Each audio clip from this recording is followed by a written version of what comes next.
নমস্কার বন্ধুরা, সুপ্রভাত। এখন বাজে সকাল 8:30। তো এখন থেকে আজকের ভিডিওটা শুরু করলাম। তারপর বলো সবাই তোমরা কেমন আছো? আমি তো ভালোই আছি। রান্নাঘরে এসেই আগেই কুকারে একটু তরকারি বসিয়েছি, সাদা আলুর তরকারি। আজকে করব লুচি আর কালো জিরে কাঁচা লঙ্কা ফোড়ন দিয়ে সাদা আলুর তরকারিটা বসিয়ে দিয়েছি। লুচিটা হয়নি, লুচির ময়দাটা মাখবো এখন। আর এখানে দুধ বসালাম, এখানে করব পায়েস। দেখো এখানে দুধ বসিয়ে দিয়েছি। তরকারিটা এখনো সিটি পড়েনি, তরকারিটা কুকারেই করে দিলাম, তাড়াতাড়ি হয়ে যাবে। মেয়ের আবার আজকে একটু পড়া পড়েছে। আজকে ওর স্কুল ছুটি আছে ঠিক বলবো না, মানে স্কুলের বাস দেবে না, তো সেই কারণে আজকে আর স্কুলে পাঠাবো না। কিন্তু আজকে একটু প্রাইভেট পড়া আছে সকালে, তো সেখানে যাবে, তাই তাড়াতাড়ি করছি, কারণ ও একটু খেয়ে বেরোবে। আর আজকে এখানে পায়েস বসাচ্ছি, এর কারণ হলো আজকে আমার কর্তার জন্মদিন। আর আজকে ও বাড়িতেই আছে, আজকে অফিস থেকে ছুটি দেয় ওদের, তো আজকে ও বাড়িতেই আছে, কিন্তু জন্মদিন। বাট আজকে পড়েছে সোমবার, আমাদের নিরামিষ দিন।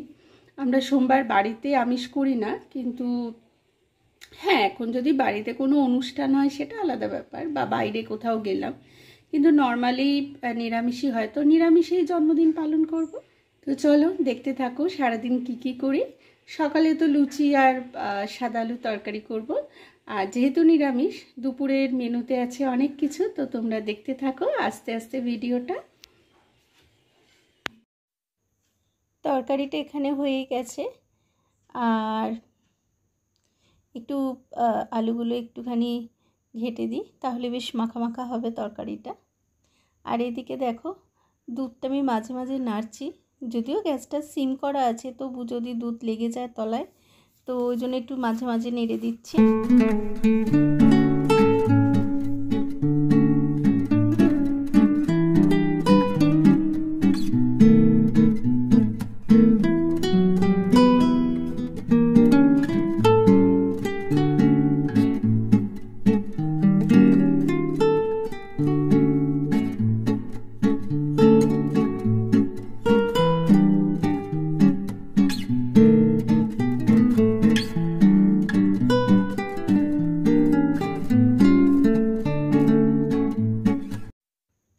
পায়েসের গোবিন্দভোগ চালটা ধুয়ে রেখেছিলাম, ধুয়ে একটু জল ঝরিয়ে শুকোতে দিয়েছিলাম। দেখো এখন জলটা শুকিয়ে ঝুরঝুরে হয়ে গেছে, তো এর মধ্যে একটু ঘি মাখিয়ে রেখে দিচ্ছি।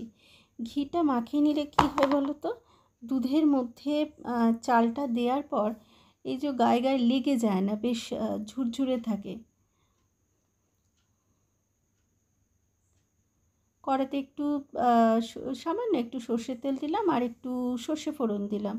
এখানে করব চাটনি, টমেটো আর খেজুরের চাটনি। খেজুরটা ভিজিয়েই রেখেছি, একটু ছুরি দিয়ে কেটে বীজটা বার করে নেব।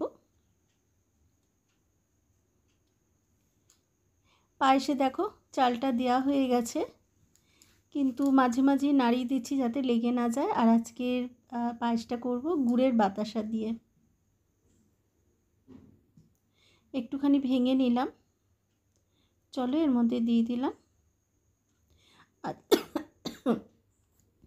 যেহেতু গুড়ের বাতাসা দিয়ে পায়েস করছি, তো এর মধ্যে আর কাজু কিশমিশ দেওয়ার দরকার নেই, তবে নাবিয়ে সামান্য একটু এলাচ পরে দিয়ে দেব। অবশ্যই এলাচ না দিলেও হয়।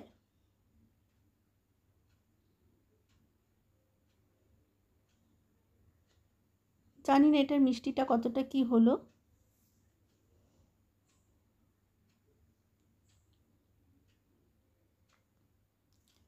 দেখো ভালোই হয়েছে কিন্তু দেখতে পায়েসটা।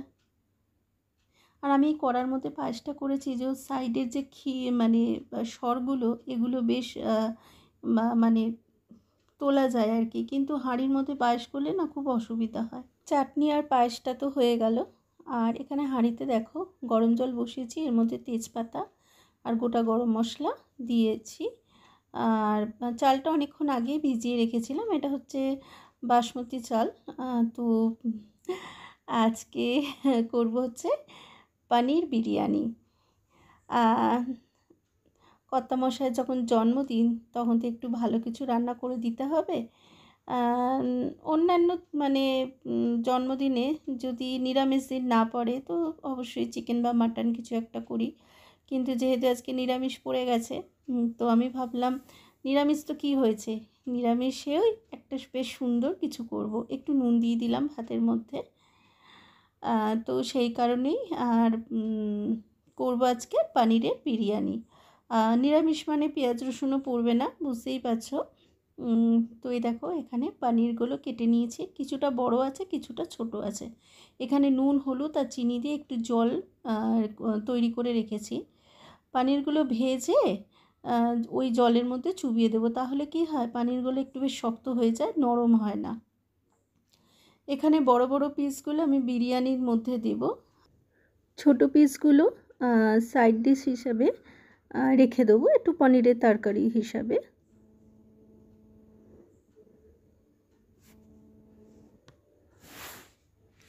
এই দেখো পনিরগুলো বেশ সুন্দর করে ভেজে নিলাম।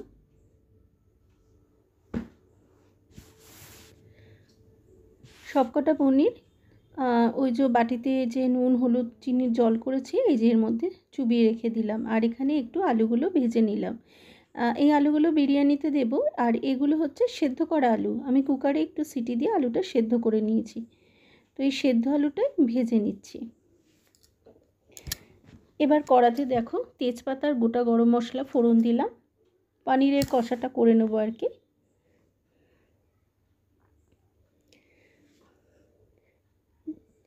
দিলাম একটু জিরে ফোড়ন, জিরেটা না ভুলে গেছিলাম ওই জন্য প্রথমে দেওয়া হয়নি। আর এখানে দিলাম টমেটো, টমেটোটা অল্প একটু মানে থেতো করে নিয়েছি যাতে গোটা গোটা ভাবটা না থাকে। আর এর মধ্যে দেব একটুখানি কাজু বাদাম বাটা আর আদা বাটা, এই যে আদা বাটা আর কাজু বাদাম বাটা দিয়ে দিলাম। পেঁয়াজ রসুন পড়বে না, সুতরাং মশলাটা তো একটু কিছু না কিছু দিয়ে করতে হবে।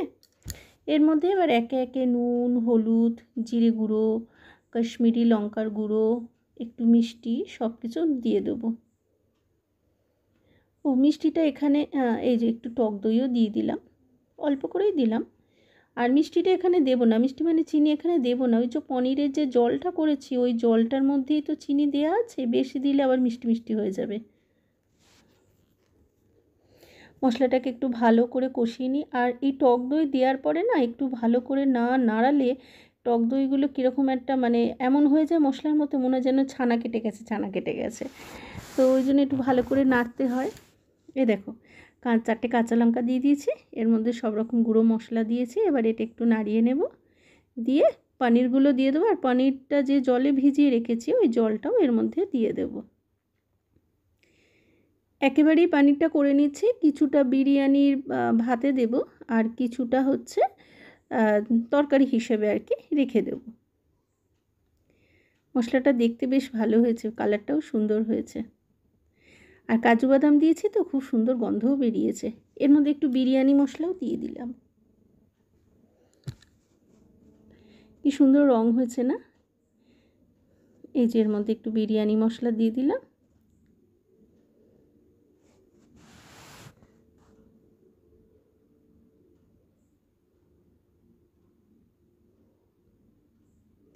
চলো এবার পনিরগুলো ঢেলে দিলাম,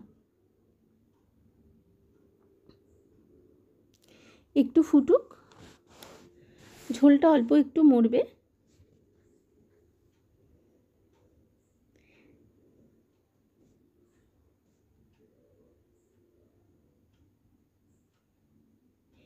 পনিরটা হয়ে গেছে, এর ওপর একটুখানি গুঁড়ো গরম মশলা দিয়ে দিলাম, বেশি দিলাম না যেহেতু গোটা গরম মশলা ফোড়নে দিয়েছি। আর দেব একটু সামান্য একটু ঘি।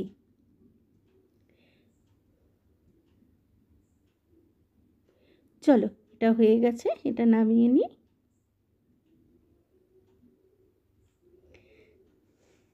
এই দেখো এই ডেকচিটা নিয়েছি বিরিয়ানিটা বসাবার জন্য। তো প্রথমে একটুখানি তেল দিয়ে দিয়েছি তলায়, সাদা তেল।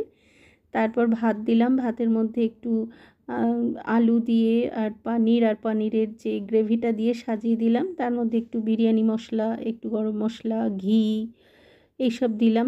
আবার একটু একটা ভাতের লেয়ার করলাম, আবার এখানে একটু আলু দেব, পনির দেব, পনিরের যে গ্রেভিটা দেব, তারপর একে একে বিরিয়ানি মশলা আর হচ্ছে তোমার একটু ঘি এইসব দেব। এইভাবে কিছুটা ভাত আর কিছুটা এইভাবে সাজিয়ে সাজিয়ে দেব। বড় বড় পানিরগুলো এই ভাতের মধ্যে দিলাম, আর ছোট পানিরগুলো রেখে দিয়েছি, এগুলো তরকারি হিসাবে খাওয়ার জন্য। এই রেসিপিটা আমি এই ফার্স্ট টাইম করলাম। এর আগে চিকেন বিরিয়ানি আমি করেছি, কিন্তু পনিরের বিরিয়ানি আমি কোনো দিনই করিনি। তো জানি না প্রথমবারই সাকসেসফুল হব কি না। তো দেখা যাক কি হয়।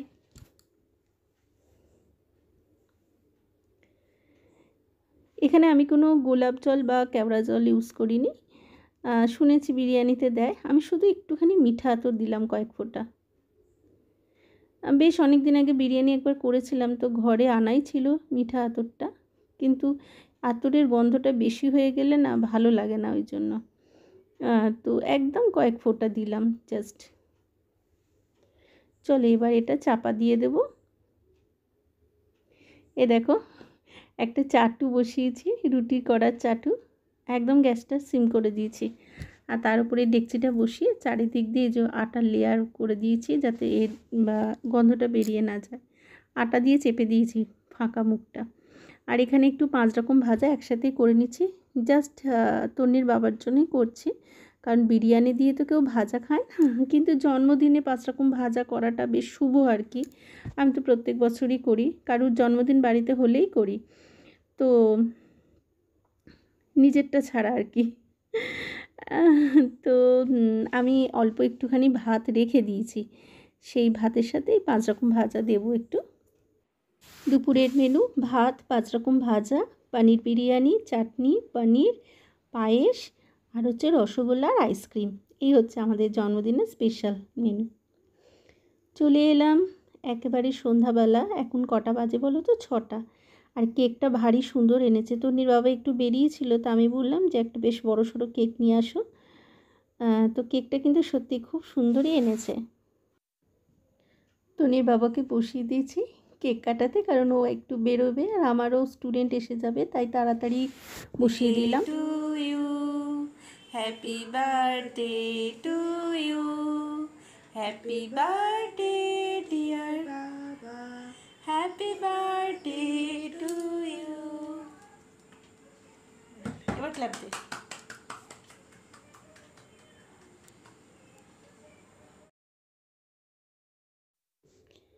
এখানেও মাকে একটু কেক খাইয়ে দিচ্ছে আর আমাকেও কেক খাইয়ে দিচ্ছে। তো চলো বন্ধুরা, বেশ মিষ্টি মধুর স্মৃতি নিয়ে আজকের দিনটা শেষ করলাম, আর আবার দেখা হবে পরে। আজ তবে আসি, টাটা।